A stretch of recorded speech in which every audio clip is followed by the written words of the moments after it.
ನಮಸ್ಕಾರ ಆಚಾರ್ಯ. ಗುರುಗಳ ನಾರಾಯಣ ನಮಸ್ಕಾರ. ಹರೇ ನಮ ಗುರುಗಳ. ನಮಸ್ಕಾರ. ಎಲ್ಲ ನಮಸ್ಕಾರ.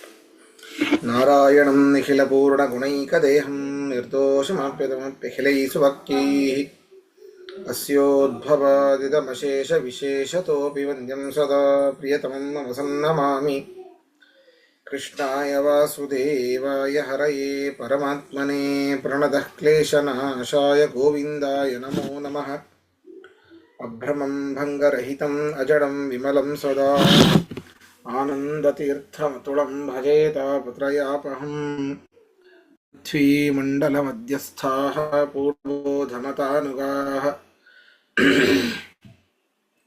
ವೈಷ್ಣವಾಃ ವಿಷ್ಣುಹೃದಯಾಃ ತಾನ್ನಮಸ್ತೆ ಗುರುನ್ ಮಮ. ವ್ಯಾಸಾಯ ಭವನಾಶಾಯ ಶ್ರೀಶಾಯ ಗುಣರಾಶಯೇ ಹೃದ್ಯಾಯ ಶುದ್ಧವಿದ್ಯಾಯ ಮಧ್ವಾಯ ಚ ನಮೋ ನಮಃ. ಅಭ್ರಮಂ ಭಂಗರಹಿತಂ ಅಜಡಂ ವಿಮಲಂ ಸದಾ ಆನಂದತೀರ್ಥಮತುಳಂ ಭಜೇ ತಾಪತ್ರಯಾಪಹಂ. ತಪಸ್ವಾಧ್ಯಾಯ ಶುಶ್ರೂಷಾ ಕೃಷ್ಣಪೂಜಾರತಂ ಮುನಿಂ ವಿಶ್ವೇಶಂ ಇಷ್ಟದಂ ವಂದೇ ಪರಿವ್ರಾಟ್ ಚಕ್ರವರ್ತಿನಂ. ಶ್ರೀ ಗುರುಭ್ಯೋ ನಮಃ. ಹರಿ ಓಂ. ಹಿಂದಿನ ಪಾಠದ ರೆಕಾರ್ಡಿಂಗ್ ನನ್ನ ಹತ್ರ ಇದೆ, ಕಳಿಸ್ತೇನೆ ಎಲ್ಲರಿಗೂ. ಸರಿನಾ? ಇನ್ನು ಕೆಲವು ಜನ ಕೇಳಿದ್ರು, ವಾದಿರಾಜು ಮುಂತಾದವರೆಲ್ಲ ಕೇಳಿದ್ರು, ಕಳಿಸ್ತೇನೆ.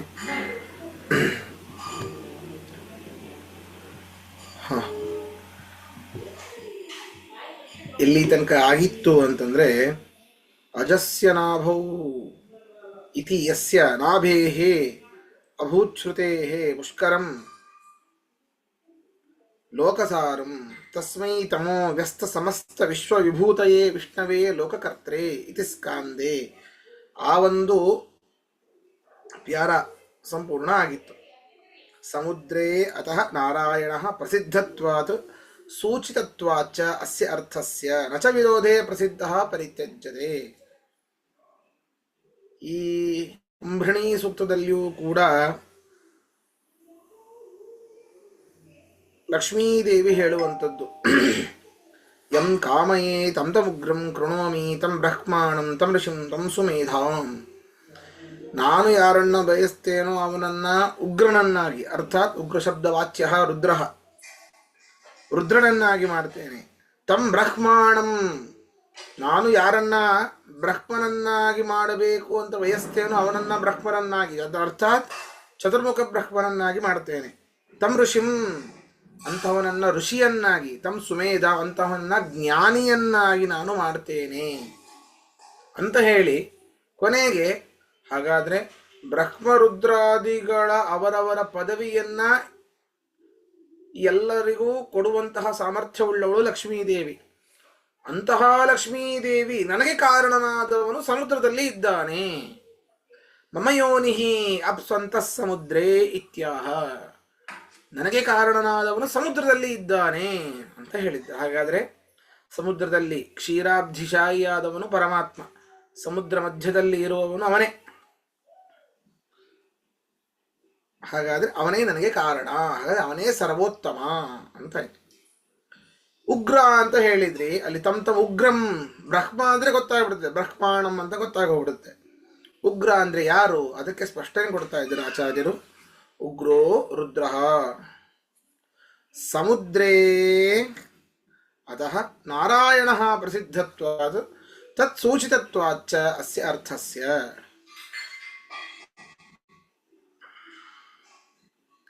ನೋಡಿ, ಈ ಸುಧಾದಲ್ಲಿಯೂ ಕೂಡ ನಾರಾಯಣಂ ನಿಖಿಲ ಪೂರ್ಣ ಗುಣೈಕದೇಹಂ ಅಂತ ಹೇಳ್ತಾರೆ.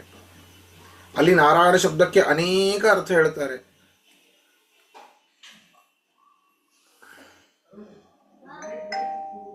ನಾರ ಅಂತಂದ್ರೆ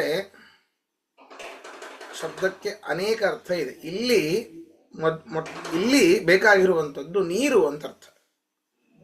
ನಾರ ಅಯನ, ನಾರ ಅಂದ್ರೆ ನೀರು, ಅದರಲ್ಲಿ ಅಯನ ವಾಸ ಮಾಡುವವನು, ಅದರಲ್ಲಿ ಶಾಯಿಯಾದವನು ಪರಮಾತ್ಮ. ನಾರ ಅನ್ನುವ ಶಬ್ದಕ್ಕೆ ನರ ಸಂಬಂಧಿತ್ವಾತು, ನರರಿಗೆ ಸಂಬಂಧಿಯಾದದ್ದು ವೇದ. ಹೌದಾ?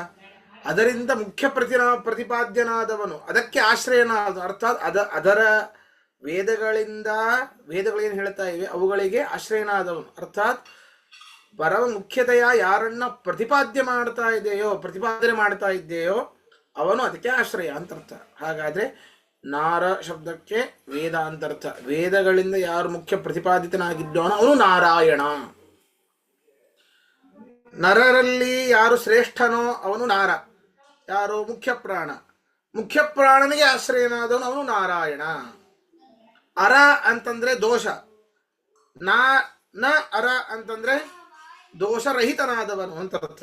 ಹಾಗಾದ್ರೆ ನಾರ ಅರ್ಥಾತ್ ದೋಷಗಳ ವಿರುದ್ಧವಾದದ್ದು ಯಾವುದು? ಗುಣಗಳು. ಅಂತಹ ಅನಂತ ಗುಣಗಳಿಗೆ ನಾರ ಅಂದ್ರೆ ಗುಣಗಳು, ಸದ್ಗುಣಗಳು ಅಂತ ಅರ್ಥ. ಅಂತಹ ಸದ್ಗುಣಗಳಿಗೆ ಆಶ್ರಯನಾದವನು ಪರಮಾತ್ಮ, ಆದ್ರಿಂದ ಅವನು ನಾರಾಯಣ. ಈ ರೀತಿ ಅನೇಕ ಹೇಳ್ಕೊಂಡು ಬರ್ತಾರೆ. ಅದ ನಾವು ಇಲ್ಲಿ ಬೇಕಾಗಿರುವಂಥದ್ದು ನಾರ ಅಂದ್ರೆ ನೀರು, ಅದರಲ್ಲಿ ಅವನು ಆಶ್ರಿತನಾಗಿದ್ದಾನೆ, ಕ್ಷೀರಾಬ್ಧಿಶಾಹಿ ಆಗಿದ್ದಾನೆ. ಅಲ್ಲ ಆಚಾರ್ಯ, ಕ್ಷೀರಸಾಗರದಲ್ಲಿ ಮಾಡ್ಕೊಂಡಿದ್ದಾನೆ, ನೀರಿನ ಸಾಗರದಲ್ಲಲ್ಲ. ಹಾಲಿನ ಸಮುದ್ರ, ಹಾಲು ಬೇರೆ ನೀರು ಬೇರೆ ಅಲ್ವಾ ಅಂತಂದ್ರೆ ಹಾಗಲ್ಲ. ಅದು ನೀರಿನ ಸಮುದ್ರವೇನೆ, ಅದರ ರುಚಿ ಹಾಲಿನ ಹಾಗೆ ಇದೆ ಅಷ್ಟೇ. ಅದರ ರುಚಿ ಹಾಲಿನ ಹಾಗೆ ಇದೆ, ಆದ್ರಿಂದ ಕ್ಷೀರಾಬ್ಧಿಶಾಹಿ ಅಂತ ಹೇಳ್ತೇವೆ. ಆದ್ರಿಂದ ಇಲ್ಲಿ ಸಮುದ್ರದಲ್ಲಿ ಮಲ್ಕೊಂಡಿರೋನು ಯಾರು ಅಂತ ನಿಮ್ಗೆ ಏನಾದ್ರೂ ಪ್ರಶ್ನೆ ಕೇಳಿದ್ರೆ ತಕ್ಷಣ ಬರುವಂಥದ್ದು ನಾರಾಯಣ ಅಂತ ಬಂದ್ಬಿಡ್ತದೆ. ಅದರಿಂದಾಗಿ ನಾರಾಯಣ ಪ್ರಸಿದ್ಧತ್ವಾತ್, ಸಮುದ್ರದಲ್ಲಿ ಮಲ್ಕೊಂಡಿರೋನು ಯಾರು ಅಂತ ಯಾರು ಪ್ರಸಿದ್ಧ? ನಾರಾಯಣನೇ ಪ್ರಸಿದ್ಧ. ತತ್ಸೂಚಿತತ್ವಾತ್ ಅಸ್ಯ ಅರ್ಥಸ್ಯ, ಆ ಅರ್ಥ ಸೂಚಿತವೇ ಆಗಿದೆ, ಸಮುಚಿತ, ಅದು ಸಮುಚಿತವೇ ಆಗಿದೆ. ಆದ್ದರಿಂದ ಯಾವುದೇ ರೀತಿಯಾದಂತಹ ವಿರೋಧ ಇಲ್ಲ. ರುದ್ರನು ಸಮುದ್ರದ ಮಲ್ಕೊಂಡಿರಬಹುದು ಅಂತಿದ್ರೆ ಇಲ್ಲ, ಅವನಿಗಾಗುವುದಿಲ್ಲ. ಅಲ್ಲ, ನಾರಾಯಣ ಅನ್ನುವಂಥದ್ದು ಈ ಒಂದು ಹೆಸರೇನಿದೆ ಅದು ಸಮುದ್ರಶಾಹಿ ಆದವನು ನಾರಾಯಣನೇ, ಇನ್ಯಾರು ಅಲ್ಲ ಅಂತ ಡೈರೆಕ್ಟ್ ಆಗಿ ಅರ್ಥ ಸಿಗಬೇಕಾದ್ರೆ ಇನ್ಯಾವುದೋ ಪರಂಪರಾ ಬೆಳೆಸಿ ಸದಾ ಅಲ್ಲಿ ಹೋಗಿ ಈ ಶಿವನೂ ಸಮುದ್ರದಲ್ಲಿ ಇದ್ದಾನೆ ಅಂತ ಹೇಳೋದು ಯಾಕೆ? ನಾರಾಯಣ ಅದರ ಶಬ್ದವೇ ಹೇಳ್ತಾರೆ, ನಾರ ನೀರು, ಅದರಲ್ಲಿ ಆಶ್ರಯನಾದ ನಾರಾಯಣ. ಸಮುದ್ರದಲ್ಲಿ ಮಧ್ಯದಲ್ಲಿ ನಾರಾಯಣ, ಸಾಕ್ಷಾತ್ತಾಗಿ ಅರ್ಥ ಗೊತ್ತಾಗ್ತಾ ಇದೆ. ಅದನ್ನು ಬಿಟ್ಟು ಸಾಕ್ಷಾತ್ತಾಗಿ ಅರ್ಥವನ್ನ ಗೊತ್ತಾಗೋದನ್ನ ಬಿಟ್ಟು ಇನ್ನೇನೋ ಒಂದು ಕಸರತ್ತು ಮಾಡಿ ಅದರಲ್ಲಿ ಶಿವ ಇದ್ದಾನೆ, ಹಾಗಾದ್ರೆ ಸಮುದ್ರಶಾಹಿ ಆದರೂ ಶಿವ ಅಂತ ಹೇಳೋದು ಸರಿಯಲ್ಲ. ಈಗ ಮುಂದೇನೆ ನದಿ ಇರಬೇಕಾದ್ರೆ ಒಬ್ಬನಿಗೆ ಬಾಯಾರಿಕೆ ಆಗಿದೆ, ಮುಂದೆ ನದಿ ತಟದಲ್ಲಿ ಇದ್ದಾನೆ, ಅವನು ನದಿ ತಟದಲ್ಲಿ ಇದ್ದು ಬಾಯಾರಿಕೆ ಆದವನು ಅಲ್ಲಿ ಏನೇ ಬಾವಿ ತೋಡಿ ನೀರು ಕುಡಿತಾನ? ಅದು ಸುಮ್ಮನೆ ಎಲ್ಲೋ ಸುತ್ತಿ ಬಳಸಿ ಬಂದ ಹಾಗೆ ಅನರ್ಥ, ಅದು ಹೌದಾ? ಆದ್ದರಿಂದ ಅದು ಸರಿಯಲ್ಲ. ಅದರಿಂದ ಸಾಕ್ಷಾತ್ತಾಗಿ ಅರ್ಥ ಉಪಲಭ್ಯವಾಗ್ತಾ ಇರಬೇಕಾದ್ರೆ ಅದನ್ನ ಬಿಟ್ಟು ನೀವು ಏನೋ ಒಂದು ಪರಂಪರಾಗತವಾಗಿ ಪರಂಪರೆಯ ಶಿವ ಅಂತ ತಂದು ಶಿವನೇ ಬ್ರಹ್ಮ ಶಬ್ದ ವಾಚ್ಯನಾದವನು ಅಂತ ಹೇಳೋದು ಸರಿಯಲ್ಲ ಅಂತ ಹೇಳ್ತಾ ಇದ್ದಾರೆ. ಮುಂದಿನ ಒಂದು ಭಾಷ್ಯಕ್ಕೆ ಹೋಗೋಣ.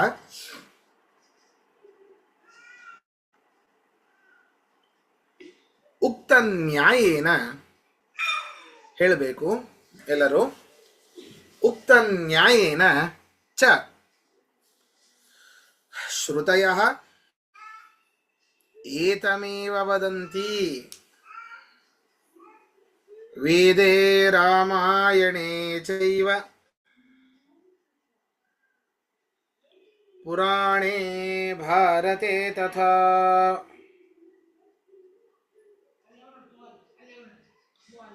ಆದಾವಂತೆ ಚ ಮಧ್ಯೆ ಚ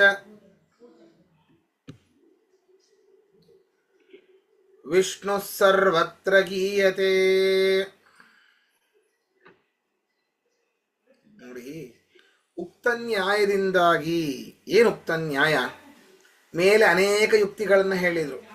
ಮಮಯೋನಿಹಿ ಅಂತಃ ಸಮುದ್ರೇ ಅಂತ ಸಾಕ್ಷಾತ್ ಲಕ್ಷ್ಮೀದೇವಿನೇ ಹೇಳ್ತಾ ಇದ್ದಾಳೆ. ರುದ್ರ ಬ್ರಹ್ಮನನ್ನ ಆಯಾಯ ಪದವಿಗಳಿಗೆ ನಿಯೋಜಿತರನ್ನಾಗಿ ಮಾಡುವಂತಹ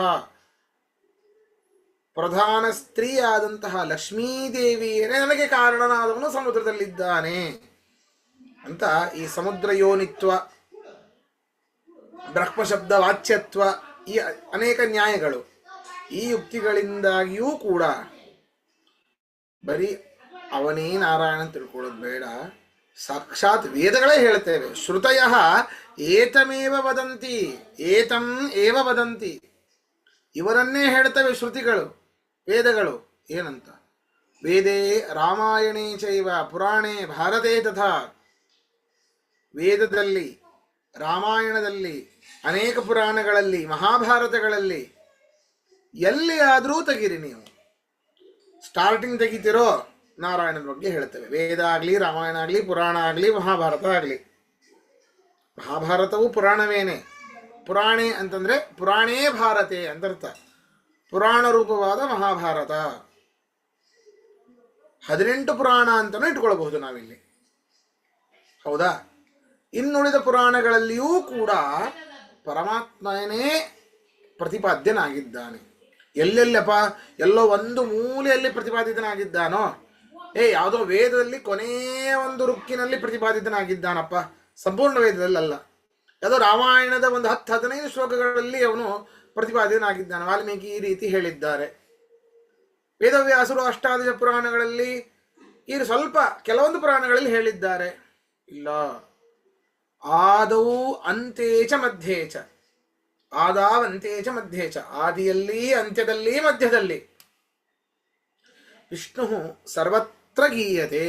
ವಿಷ್ಣು ಎಲ್ಲ ಕಡೆಯಲ್ಲೂ ಸ್ತುತ್ಯನಾಗಿದ್ದಾನೆ ಅಂತ ಹೇಳ್ತಾ ಇದ್ದಾರೆ. ಇದು ಹರಿವಂಶೇಶು ಇತಿ ಹರಿವಂಶೇಶು. ಇದು ಹರಿವಂಶ ಗ್ರಂಥಗಳಲ್ಲಿ ಈ ಒಂದು ಶ್ಲೋಕ ಇದೆ. ನಚ ಇತರ ಗ್ರಂಥ ವಿರೋಧ. ಅಲ್ಲ, ಇತರ ಗ್ರಂಥ ಇಲ್ಲಪ್ಪ. ಇತರ ಗ್ರಂಥವೂ ಇದೆ. ಸ್ಕಾಂದ ಪುರಾಣ ಇದೆ, ಶೈವ ಪುರಾಣ ಇದೆ. ಅಲ್ಲಿ ವಿಷ್ಣು ಸರ್ವೋತ್ತಮ ಅಲ್ಲ, ಶಿವ ಸರ್ವೋತ್ತಮ ಅಂತ ಹೇಳುತ್ತಲ್ಲ. ಹೇಗದು? ಇತರ ಗ್ರಂಥ ವಿರೋಧ ಬಂತಲ್ಲ. ನಮಗೆ ನೀವು ಹೇಳುವಂತಹ ಮಾತು ಏನಿದೆ, ಹರಿವಂಶ ಹೇಳುವಂತಹ ಮಾತು ಏನು, ಅದು ಇನ್ಯಾವುದರಿಂದ ಬಾಧಿತವಾಗಬಾರದು, ಅಬಾಧಿತವಾಗಿ ಇರಬೇಕು. ಆವಾಗ ಅದು ಪ್ರಮಾಣ ಅಂತ ಆಗತ್ತೆ. ಹೌದಪ್ಪ, ಯಾವ ಒಂದು ಯುಕ್ತಿಗಳಿಂದ, ಯಾವುದೇ ಒಂದು ನ್ಯಾಯಗಳಿಂದ, ಯಾವುದೇ ರೀತಿಯಿಂದಲೂ ಕೂಡ ಈ ಒಂದು ವಾಕ್ಯಕ್ಕೆ ಬಾಧ ಇಲ್ಲ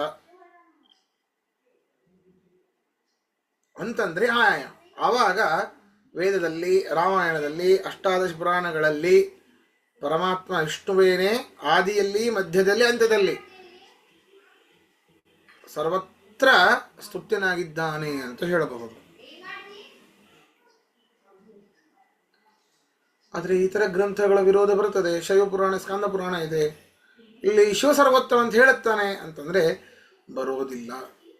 ಯಾವಾಗ ಇತರ ಗ್ರಂಥಗಳ ವಿರೋಧ ಬರ್ತಿತ್ತು ಅಂತಂದ್ರೆ ಅದನ್ನು ಹೇಳ್ತಾರೆ ಮುಂದೆ ನೋಡಿ. ಮುಂದಿನದು ಹೇಳಿ. ಏಷ ಮೋಹಂ ಸೃಜಾಮ್ಯಾಶು ಯೋಜನಾನ್ ಮೋಹಯಿಷ್ಯಸಿ ತ್ವಂ ಚ ರುದ್ರ ಮಹಾಬಾಹೋ ಮೋಹಶಾಸ್ತ್ರಾಣಿ ಕಾರಯ ಅತಥ್ಯಾನಿ ವಿತಥ್ಯಾನಿ ದರ್ಶಯಸ್ವ ಮಹಾಭುಜ ಪ್ರಕಾಶಂ ಕುರು ಚಾತ್ಮಾನಂ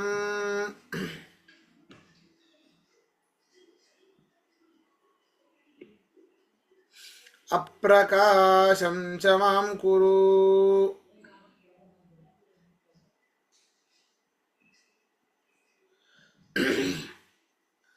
ಇತಿ ವರಾಹ ವಚನಾತ್. ಇದು ಶೈವ ಪುರಾಣ, ಸ್ಕಾಂದ ಪುರಾಣ ಇವುಗಳಲ್ಲಿ ಹೌದು ಶಿವನೇ ಸರ್ವೋತ್ತಮ ಅಂತ ಹೇಳಿದೆ. ಇದು ಶೈವ ಪುರಾಣ ಅಂದರೆ ಶಿವನಿಂದ ನಿರ್ಮಿತವಾದ ಪುರಾಣ. ಇದು ಶ್ರೇಷ್ಠವಾದ ಪುರಾಣ ಅಲ್ಲ. ಹೌದು, ಶಿವನಿಂದ ನಿರ್ಮಿತವಾದ ಪುರಾಣ ಅಂತಂದರೂ ಯಾರ ಒಂದು ಆಜ್ಞೆಯಿಂದ ಶಿವ ಅರ್ಥಾತ್ ರುದ್ರದೇವರು ಈ ರೀತಿ ಪುರಾಣವನ್ನು ರಚನೆ ಮಾಡಿದ್ದಾರೆ. ಪರಮ ವೈಷ್ಣವರು ತಮ್ಮನ್ನು ತಾವು ಸರ್ವೋತ್ತಮ ಅಂತ ಹೇಳ್ಕೊಳ್ಳಿಕ್ಕೆ ಸಾಧ್ಯವೋ? ಹೌದು, ಸಾಧ್ಯ. ಯಾವಾಗ? ಪರಮಾತ್ಮನ ಆಜ್ಞೆ ಇದ್ದಾಗ. ಅದನ್ನೇ ಹೇಳ್ತಾರೆ ಇಲ್ಲಿ. ಏಷ ಮೋಹಂ ಸೃಜಾಮ್ಯಾಶು ಯೋಜನಾನ್ ಮೋಹಯಿಷ್ಯಸಿ. ಕೆಲವೊಂದು ಜನರಿದ್ದಾರೆ ಅಯೋಗ್ಯರು, ಅಯೋಗ್ಯ ಶಿಖಾಮಣಿಗಳು. ಎಲ್ಲರಿಗೂ ಮೋಕ್ಷ ಅಷ್ಟು ಸುಲಭವಾಗಿ ಸಿಗಬಾರದು. ಯಾರು ಯೋಗ್ಯರು ಅವರಿಗೆ ಸಿಗಬೇಕು. ಯೋಗ್ಯರು ಯೋಗ್ಯವಾದ ಜ್ಞಾನವನ್ನು ಪಡೆದು ಇನ್ನೂ ಯೋಗ್ಯತೆಯನ್ನು ಜಾಸ್ತಿ ಮಾಡಿಕೊಂಡು ಯೋಗ್ಯವಾದ ಒಂದು ಮೋಕ್ಷಕ್ಕೆ ಒಂದೇ ಬರ್ತಾರೆ ನನ್ನ ಅನುಗ್ರಹದಿಂದ. ಅಯೋಗ್ಯರೂ ಕೂಡ ಯೋಗ್ಯವಾದ ಜ್ಞಾನವನ್ನು ಪಡೆಯಬಾರದು. ನಿನ್ನನ್ನೇ ಸರ್ವೋತ್ತಮ ಅಂತ ತಿಳ್ಕೊಳ್ಬೇಕು. ಮೋಹಂ ಸೃಜಾಮ್ಯಾಶು, ಬೇಗನೆ ಮೋಹವನ್ನು ಸೃಷ್ಟಿ ಮಾಡು. ಯಾರಿಗೆ? ಯೋಜನಾನ್ ಮೋಹಯಿಷ್ಯಸಿ, ಜನರು ಮೋಹಗೊಳ್ಳುವಂತೆ ನೀನು ಮೋಹವನ್ನು ಮಾಡು, ಮೋಹವನ್ನು ಉಂಟು ಮಾಡು. ತಾಮಸ ಜನರಿಗೆ ವಿಪರೀತ ಜ್ಞಾನವನ್ನು ಉಂಟು ಮಾಡು, ಅಜ್ಞಾನವನ್ನು ಹುಟ್ಟಿಸು. ಏನಂತ? ಹೇ ತ್ವಂಚ ರುದ್ರ ಮಹಾಬಾಹೋ, ಹೇ ಮಹಾಭಾವವಾದ ರುದ್ರನೇ, ನೀನು ಮೋಹಶಾಸ್ತ್ರಾಣಿ ಕಾರಯ, ಮೋಹವಾದ ಶಾಸ್ತ್ರಗಳನ್ನು ಮಾಡು. ನಿನ್ನದೇ ಆದ ನೀನೇ ಹೊಸ ಗ್ರಂಥಗಳನ್ನು ಬರಿ. ಅದರಲ್ಲಿ ಹೌದಪ್ಪ ಮೋಹಶಾಸ್ತ್ರ ಏನೇನು ಹೇಳಬೇಕು? ಮೋಹಶಾಸ್ತ್ರಾಣಿ ಕಾರಯ, ಮಾಡು ನೀನು. ಏನು ಹೇಳು ಅಂತಂದರೆ ಅತಥ್ಯಾನಿ ವಿತಥ್ಯಾನಿ. ಸ್ವಲ್ಪ ಭಾಳ ಮಾಡಬೇಡ. ನಾ ಅನೇಕ ಪುರಾಣಗಳನ್ನು ವೇದವ್ಯಾಸ ರೂಪದಿಂದ ಅದು ಇದು ಮುಂದೆ ಮಾಡ್ತೇನೆ, ಹಿಂದೆ ಮಾಡಿದ್ದೇನೆ, ಮಾಡ್ತಾ ಇರ್ತೇನೆ ಅನೇಕ ಕಲ್ಪಗಳಲ್ಲಿ. ಆ ಜ್ಞಾನ ಇನ್ನೂ ಇದೆ, ಹೌದಾ? ಆದರೆ ಮೋಹಶಾಸ್ತ್ರವನ್ನು ಮಾಡು. ಅದರಲ್ಲಿ ನೀನು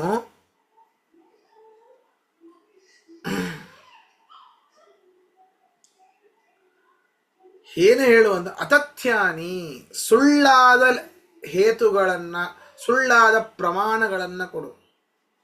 ವಿತಥ್ಯಾನಿ, ಪರಸ್ಪರ ವಿರುದ್ಧಾರ್ಥಗಳನ್ನು ಹೇಳು.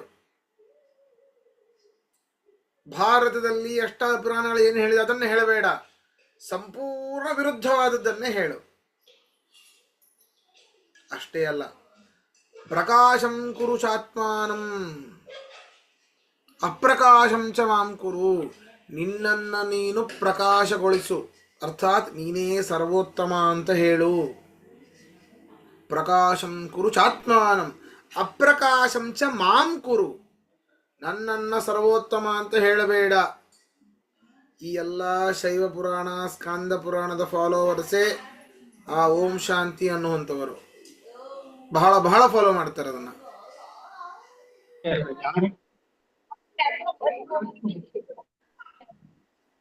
ಧೀರೇಂದ್ರ ಅವರೇ ಮ್ಯೂಟ್ ಮಾಡಿ. ಏನ್ ಮಾತಾಡ್ಬೇಕಿತ್ತ? ಹಾ ಸರಿ.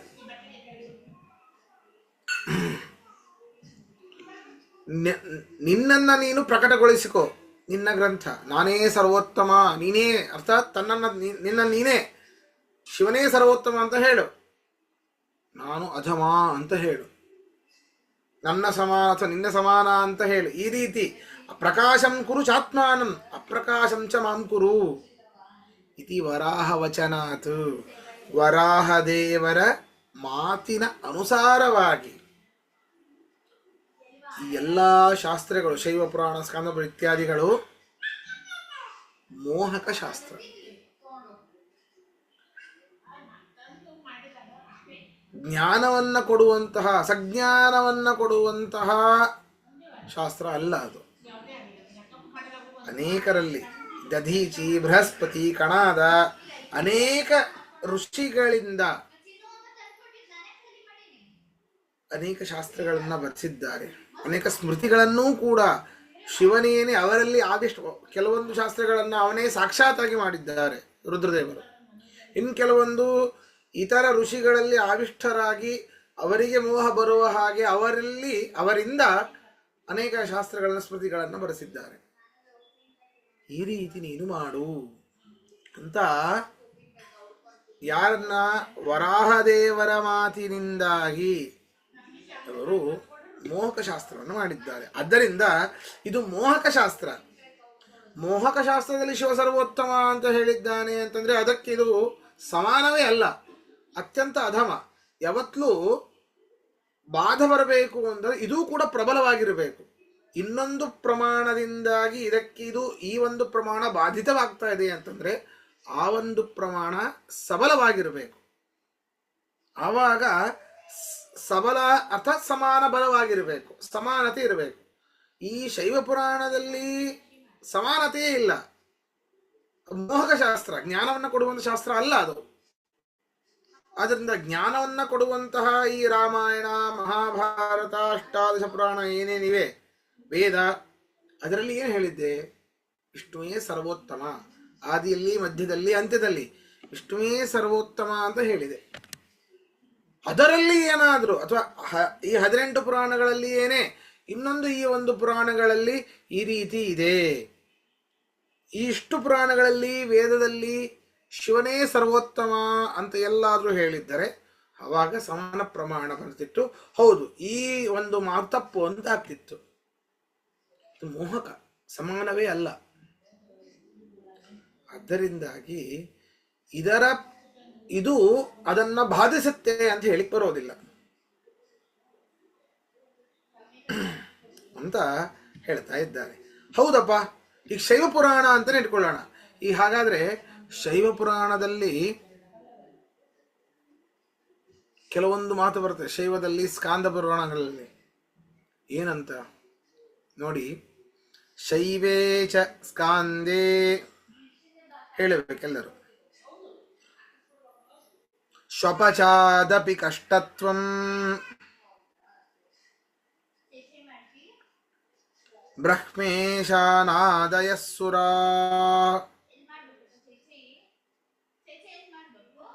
ತದೈವಾಚ್ಯುತಯಾಂತೇವ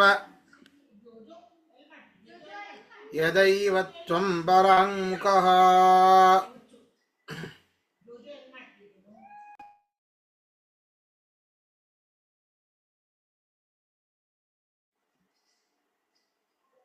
ಏನ್ ಹೇಳ್ತಿದ್ದಾರೆ ಅಂತಂದ್ರೆ,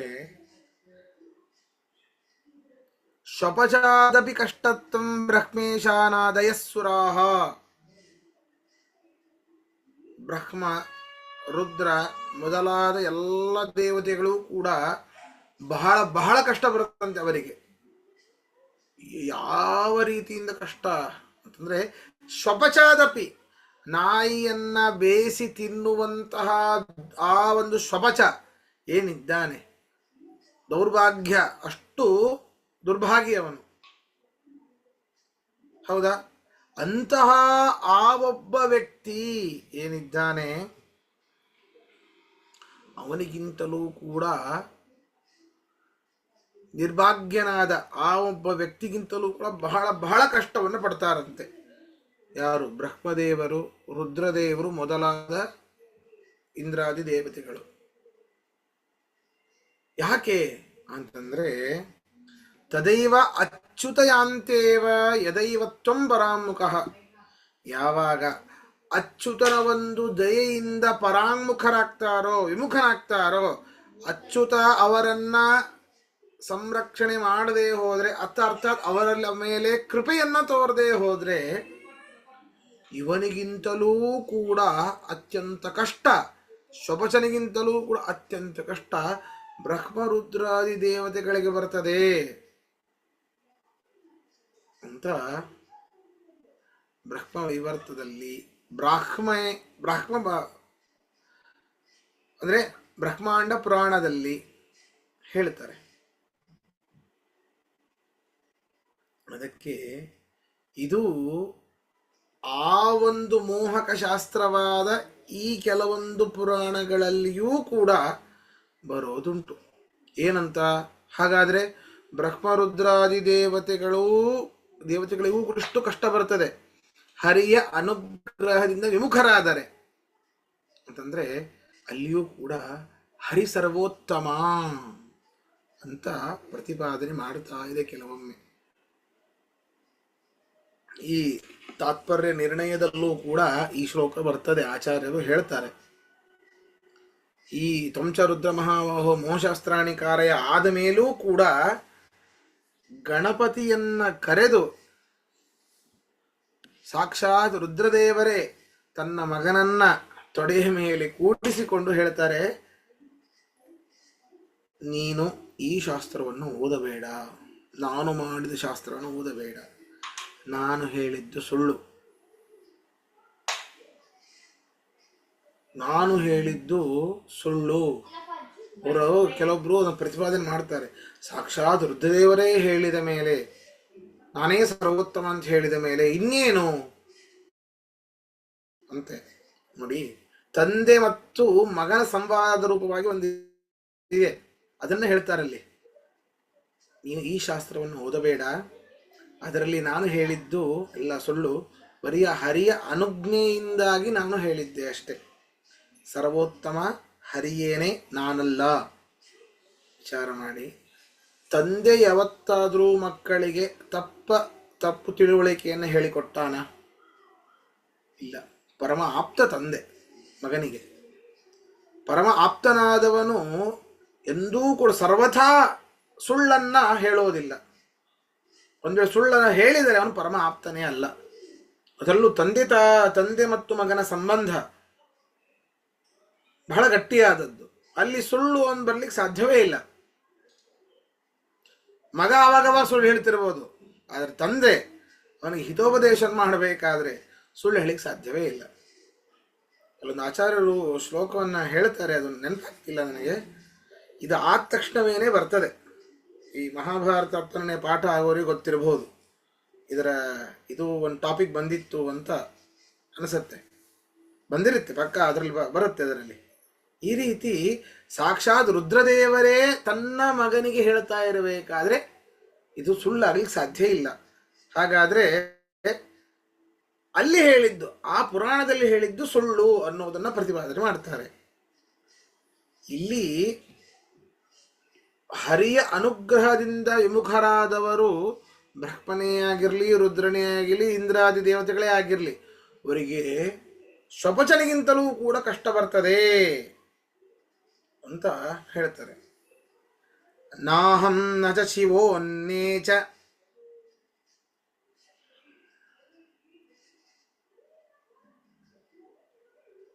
ಶಿವೋನ್ನೇಚ ಆಯ್ತಲ್ಲ, ನಾಹಂ ನ ಚ ಶಿವೋನ್ನೇಚ ತಚ್ಛಕ್ತೇ ಕಾಂಶಭಾಗಿನಃ ಬಾಲಃ ಕ್ರೀಡನಕೈರ್ಯದ್ವತ್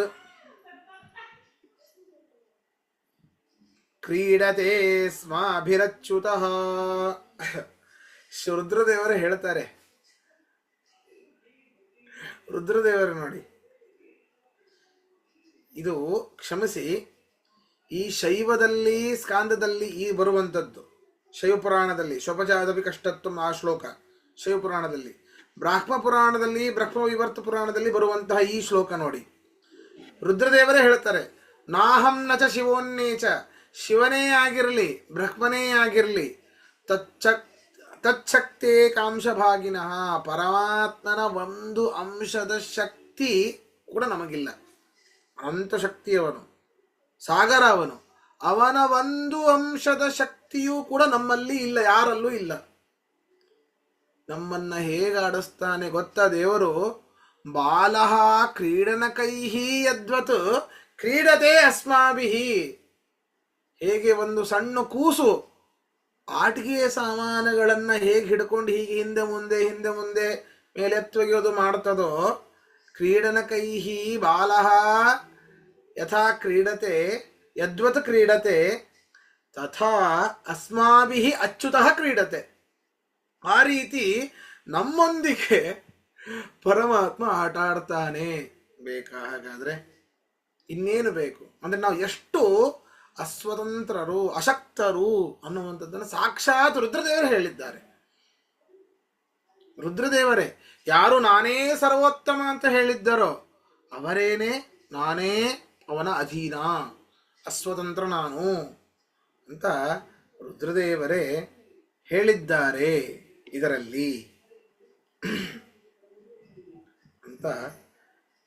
ಆದ್ದರಿಂದ ಈ ಒಂದು ಶೈವ ಪುರಾಣ ಉಳಿದಿದ್ದು ಯಾವುದು ಮೋಹಕ ಶಾಸ್ತ್ರಗಳು ಅಂತಿವೇನೋ ಅವುಗಳಿಂದ ಶಾಕ್ಯ ಪುರಾಣ, ಅದು ಕೂಡ ಮೋಹಕ ಶಾಸ್ತ್ರ, ಶಾಕ್ಯ ಪುರಾಣ. ಆದ್ದರಿಂದ ಅದರಲ್ಲಿ ಏನು ಹೇಳಿದ್ದಾರೆ ಶಿವ ಸರ್ವೋತ್ತಮ ಅಂತ ಅವೆಲ್ಲವೂ ಕೂಡ ಅದರ ಒಂದು ಬಾಧ ಈ ಮಹಾಭಾರತ, ರಾಮಾಯಣ, ವೇದಕ್ಕೆ, ಅಷ್ಟಾದಶ ಪುರಾಣಗಳಿಗೆ ಯಾವುದಕ್ಕೂ ಬರೋದಿಲ್ಲ. ಅದರಿಂದಾಗಿ ಆದವು ಅಂತೆ ಚ ಮಧ್ಯೆ ಚ ವಿಷ್ಣು ಸರ್ವತ್ರ ಗೀಯತೆ. ವಿಷ್ಣುವೇ ಸರ್ವೋತ್ತಮ, ಸಮುದ್ರಶಾಹಿ ಆದವನು ವಿಷ್ಣುವೇನೇ. ಅಂತಹ ಸಮುದ್ರಶಾಹಿ ಆದವನೇ ಲಕ್ಷ್ಮಿಗೆ ಕಾರಣ. ಅಂತಹ ಲಕ್ಷ್ಮಿ ಬ್ರಹ್ಮ ಪದವಿಯನ್ನ ಯಾರನ್ನೋ ನಿಯೋಜನೆ ಮಾಡ್ತಾಳೆ, ರುದ್ರ ಪದವಿಗೆ ಇನ್ನೊಬ್ಬ ಯಾರನ್ನೋ ನಿಯೋಜಿತನ್ನಾಗಿ ಮಾಡ್ತಾಳೆ, ಋಷಿಯನ್ನ ಜ್ಞಾನಿಯನ್ನಾಗಿ ಮಾಡ್ತಾಳೆ. ಅಂತಹ ಮಹಾಲಕ್ಷ್ಮಿ, ಅಂತಹ ಮಹಾಲಕ್ಷ್ಮಿಗೆ ಕಾರಣನಾದ ಆ ಪರಮಾತ್ಮನೇನೆ ಬ್ರಹ್ಮಶಬ್ದ ವಾಚ್ಯನಾದವನು, ಬ್ರಹ್ಮಶಬ್ದ ವಾಚ್ಯನಾದವನು. ಆದ್ದರಿಂದಾಗಿ ಅಥಾತೋ ಬ್ರಹ್ಮ ಜಿಜ್ಞಾಸ ಅನ್ನುವಂತಹ ಸೂತ್ರದಲ್ಲಿ ಬ್ರಹ್ಮಶಬ್ದ ವಾಚ್ಯನಾದವನು ವಿಷ್ಣುವೇನೆ. ಅಥ ಅಧಿಕಾರಿ ಅಂದರೆ ಅಧಿಕಾರವನ್ನು ಸಂಪಾದನೆ ಮಾಡಿದ ಮೇಲೆ ಅತಃ ಮೋಕ್ಷರೂಪ ಪ್ರಯೋಜನ ಇರುವುದರಿಂದ ಬ್ರಹ್ಮ ಜಿಜ್ಞಾಸ, ಬ್ರಹ್ಮಶಬ್ದ ವಾಚ್ಯನಾದ ಪರಮಾತ್ಮನನ್ನ ಜಿಜ್ಞಾಸ ಚಿಂತನೆ ಮಾಡಬೇಕು ಅಂತ ಅರ್ಥ. ಈ ಒಂದು ಸೂತ್ರದ ಸಾರಾಂಶ. ಇದರಲ್ಲಿ ಏನಾದರೂ ಡೌಟ್ ಇದ್ರೆ ಕೇಳಬಹುದು.